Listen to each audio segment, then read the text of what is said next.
Hello doctor. నమస్తే. ఎలా ఉన్నారు? బాగున్నానండి. ఓకే అండి.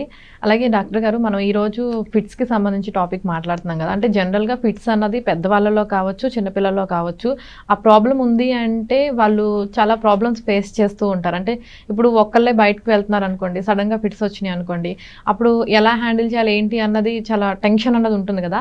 అసలు పిల్లల్లో ఫిట్స్ రావడానికి కారణాలు ఏంటండి?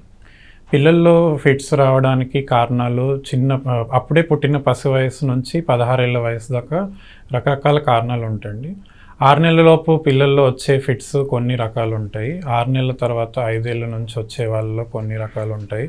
5 ఏళ్ల నుంచి 16 ఏళ్ల వయసు వచ్చే వాళ్ళు కొన్ని కారణాలు ఉంటాయి.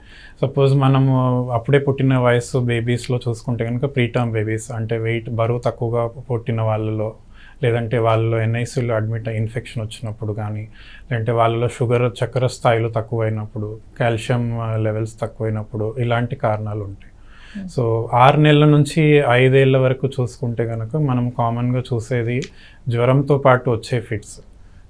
పిల్లల్లో ఏంటంటే బ్రెయిన్లో నరాలు పూర్తిగా డెవలప్ అవ్వవు 5 ఏళ్ల వరకు. కాబట్టి దానివల్ల వాళ్ళకి జ్వరం వచ్చినప్పుడు ఫిట్స్ వచ్చే రిస్క్ అనేది ఇన్ జనరల్గా పెరుగుతుంది.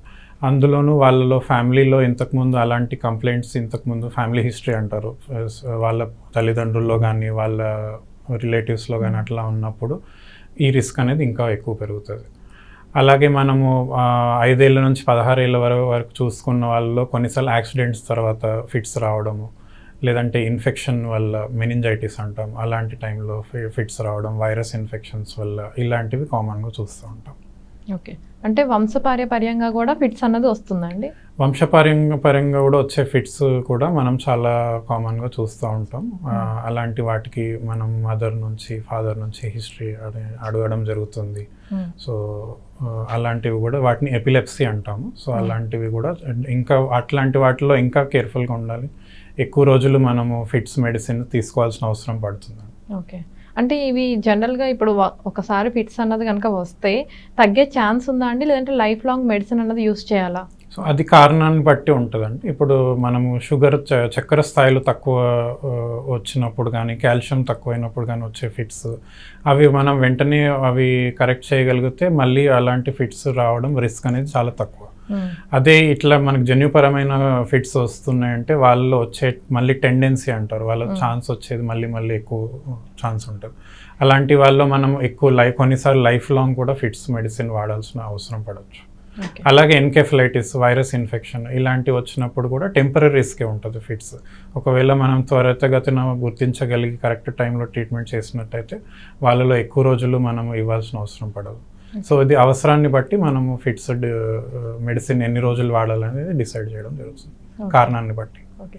ఒకవేళ పిల్లల్లో ఫిట్స్ ఉంది అన్నది కనుక ఒకవేళ తొందరగా గుర్తించకపోతే ఎలాంటి ప్రాబ్లమ్స్ ఫేస్ చేయాల్సి వస్తుందండి? సో మనము పెద్దవాళ్ళలో కంటే కూడా పిల్లల్లో ఫిట్స్ గుర్తించలేకపోతే వాళ్ళలో ప్రమాదకరం అనేది ఇంకా ఎక్కువ ఉంటుందండి.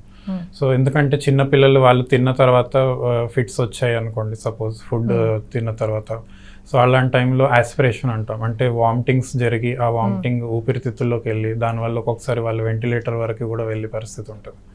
సో ఇలాంటి టైంలో లైఫ్ రిస్క్ కూడా ఉంటుంది మనకి. అందుకే ఇది చాలా ఇంపార్టెంట్, కరెక్ట్ టైంలో మనం గుర్తించగలగాలి. ఓకే. సో అంటే వామిటింగ్ అన్నది ఊపిరితిత్తులోకి వెళ్తే ఇంకా డేంజర్ అవుతుంది కాబట్టి. అంటే జనరల్గా ఇప్పుడు పెద్దవాళ్ళకి ఫిట్స్ వస్తే ఇట్లా కొట్టుకుంటూ ఉంటారు, మనం కీ చైన్స్ అలాంటివి పెడతా ఉంటాం కదా. పిల్లల్లో అసలు ఎలా ఉంటాయండి సిమ్టమ్స్? పిల్లల్లో కూడా మనకి హ్యాండ్ షేకింగ్, లెగ్స్ షేకింగ్, ఇలాంటివన్నీ ఉంటాయి. అలాగే దానికంటే కొన్నిసార్లు వాళ్ళకి హ్యాండ్ షేకింగ్, లెగ్ షేకింగ్ ఉండకపోవచ్చు. ఒకేసారి వాళ్ళు కనుగుడ్లు పైకి తేలేయడం, ఇలాంటివి జరుగుతూ ఉంటాయి. లేదంటే అలాగే స్టేరింగ్ లుక్ అంటాం, అలా అనే వాళ్ళు ఒక వైపు చూస్తూ ఉంటారు ఒక 2 నిమిషాలు. సో ఇలాంటివన్నీ కూడా ఫిట్స్. ఓకే. సో మనం అది అబ్జర్వ్ చేస్తాం. సో ఇది మనకి తల్లిదండ్రుల్లో అవేర్నెస్ వస్తే వాళ్ళు త్వరగా గుర్తించగలిగి హాస్పిటల్కి తీసుకురావడం, డాక్టర్తో చెకప్ చేయడం అది జరుగుతుంది.